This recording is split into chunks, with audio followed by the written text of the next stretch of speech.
लड़का और लड़की की एक खूबसूरत लव स्टोरी। पहली मुलाकात। राहुल और साक्षी की पहली मुलाकात कॉलेज के कैंपस में हुई थी। राहुल एक सीधा सादा और पढ़ाई में तेज लड़का था, जबकि साक्षी एक चंचल और खुशमिजाज लड़की थी। दोनों की शख्सियत एक दूसरे से बिल्कुल अलग थी, लेकिन कहते हैं न कि विपरीत चीजें एक दूसरे को आकर्षित करती हैं। राहुल पहली बार साक्षी से तब मिला जब वह लाइब्रेरी में अपनी किताबें लेने आया था। संयोग से साक्षी भी वहीं आई हुई थी और गलती से राहुल से टकरा गई। उसकी किताबें जमीन पर गिर गईं। राहुल ने झुककर किताबें उठाईं और उसे थमा दी। साक्षी ने मुस्कुराते हुए थैंक यू कहा और वहां से चली गई, लेकिन राहुल के दिल में उसकी मुस्कान बस गई थी।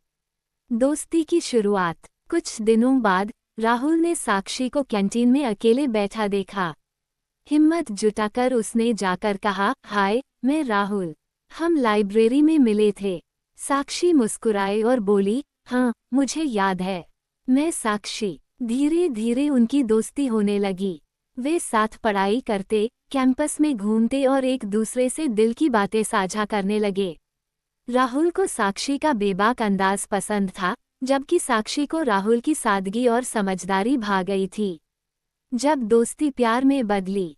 एक दिन राहुल और साक्षी कॉलेज फेस्ट के लिए तैयारी कर रहे थे। वे देर रात तक कैंपस में रुके थे।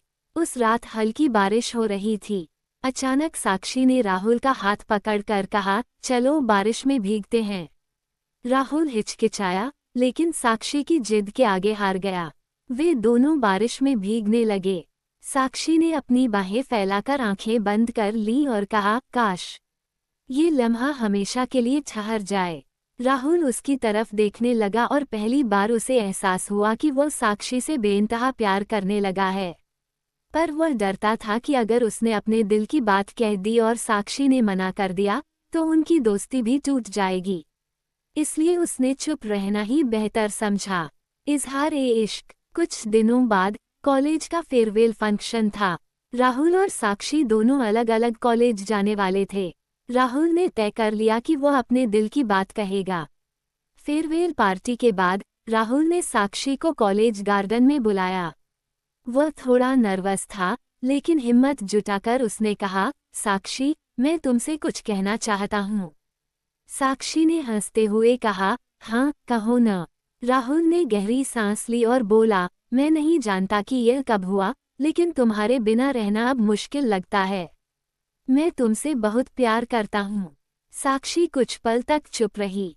फिर उसने मुस्कुराते हुए कहा, पागल, मुझे भी तुमसे प्यार हो गया है। राहुल खुशी से झूम उठा। उसने साक्षी का हाथ थाम लिया और दोनों ने एक दूसरे से वादा किया कि चाहे कुछ भी हो जाए, वे हमेशा साथ रहेंगे। प्यार की परीक्षा। कॉलेज खत्म होने के बाद राहुल और साक्षी अलग अलग शहरों में अपनी पढ़ाई करने चले गए। लॉन्ग डिस्टेंस रिलेशनशिप आसान नहीं होता। कई बार छोटी छोटी बातें झगड़ों में बदल जाती, तो कभी एक दूसरे को मिस करने का दर्द असहनीय हो जाता। एक दिन साक्षी का फोन आया, राहुल, मुझे लगता है कि यह रिश्ता अब नहीं चल सकता। हम बहुत दूर हैं और अक्सर झगड़ते रहते हैं। राहुल को यकीन नहीं हुआ। वह बोला, क्या तुम सच में मुझसे दूर जाना चाहती हो? साक्षी ने लंबी सांस ली और कहा, नहीं, लेकिन ये दूरी हमें तोड़ रही है। राहुल ने कुछ देर सोचा और फिर कहा, अगर प्यार सच्चा हो, तो कोई भी दूरी उसे खत्म नहीं कर सकती।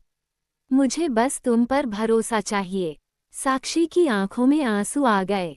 उसने महसूस किया कि राहुल की बात सही थी। प्यार में धैर्य और विश्वास सबसे जरूरी होता है। खुशहाल अंत। कुछ सालों बाद राहुल और साक्षी अपनी पढ़ाई पूरी करके एक ही शहर में आ गए। राहुल को एक अच्छी नौकरी मिल गई और साक्षी भी अपने सपनों को पूरा करने लगी। एक दिन राहुल ने साक्षी को एक खूबसूरत जगह पर ले जाकर घुटनों के बल बैठकर कहा, क्या तुम जिंदगी भर मेरे साथ रहोगी? साक्षी की आंखों में खुशी के आंसू थे। उसने हाँ कह दिया और कुछ महीनों बाद वे शादी के बंधन में बंध गए। उनकी लव स्टोरी ने ये साबित कर दिया कि अगर प्यार सच्चा हो, तो कोई भी मुश्किल उसे खत्म नहीं कर सकती।